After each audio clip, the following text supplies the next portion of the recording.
नमस्कार. अंजलीज किचनमध्ये तुमचं खूप मनापासून स्वागत आहे. मी आज तुम्हाला साबुदाण्याचे कटलेट करून दाखवणार आहे. उपवासासाठी हा उत्तम पर्याय आहे आणि फार तेलकटही होत नाही. बघा, तुम्हाला नक्की आवडते. चला रेसिपीला सुरुवात करूया. साबुदाणा कटलेट बनवण्यासाठी इथे मी साबुदाणे भिजवून घेतले. या वाटीच्या मापाने 2 वाटी साबुदाणे असे भिजवून घेतलेले आहेत. हे बघा,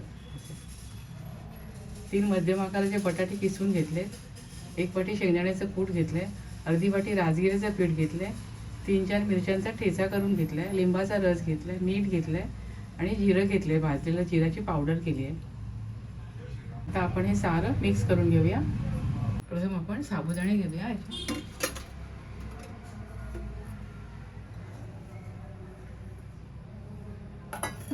बटाटे घालूया. दाण्याचं कूट घालूया.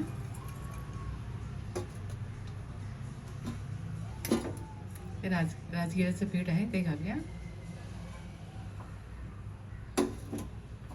जिरा पावडर घालूया आणि 3-4 मिरचीचा मी ठेचा करून घेतलेला आहे तो घालूया.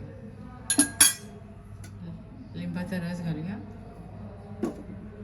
चवीप्रमाणे मीठ घालूया आणि सारं आपण मिक्स करून घेऊया. इथे आपलं मिश्रण बघा एकत्र करून झालंय. आता आपण तेलाचा हात लावून त्याचे कटलेट वळून घेऊया. तुम्ही हव्या त्या आकाराचे करू शकता, गोल किंवा लांब.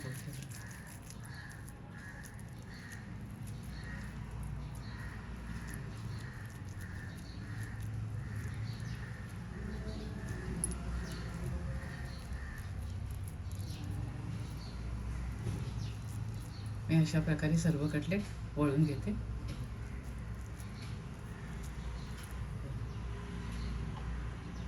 इथे कटलेट बघा वळून झाले तसे अशा प्रकारचे केलेत. आता मी इथे राजगिऱ्याचं पीठ, तीळ आणि थोडंसं मीठ घेतलं आहे. यामध्ये घोळवून घेते मिक्स करून, म्हणजे कोटिंग छान करता येईल आपल्याला. अशा प्रकारे ना सर्व कटलेट आहेत ना ते यामध्ये घोळवून घेते.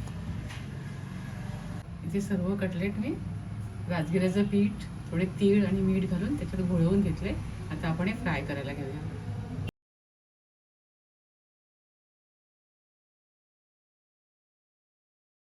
इथे पॅनमध्ये मी 2 चमचे तेल घेतले. आपण आता हे कटलेट तळायला घेऊया.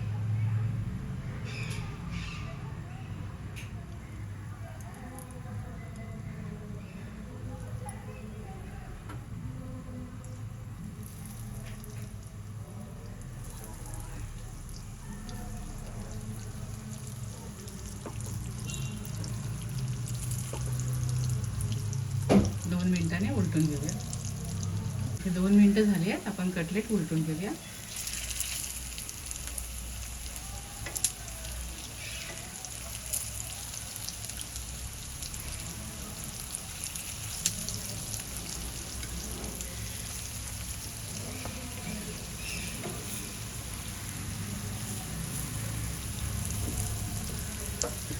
पुन्हा 2 मिनिटं शेकून घेऊया. ते 2 मिनिटं झाली आहेत. कटलेट आपले छान शेकले. आता आपण हे काढून घेऊया.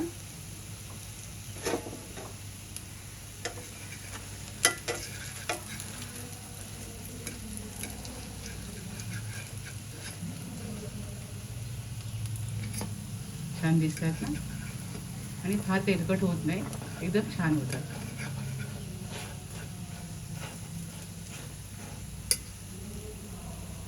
कटलेट मी काढून घेतले कढईतून आणि दुसरेही आता तळायला ठेवले. इथे साबुदाण्याचे क्रिस्पी कटलेट मी तयार केलेत. खूप चवीला छान झालेत आणि फार तेलकटही झाले नाही आहेत. तुम्हीसुद्धा माझ्या पद्धतीने असे कटलेट करून खात राहा, आनंदी राहा. स्वतःची काळजी घ्या आणि माझे व्हिडिओ पाहत राहा. शेअर करा, लाईक करा, आठवणीने सबस्क्राईब करा. धन्यवाद.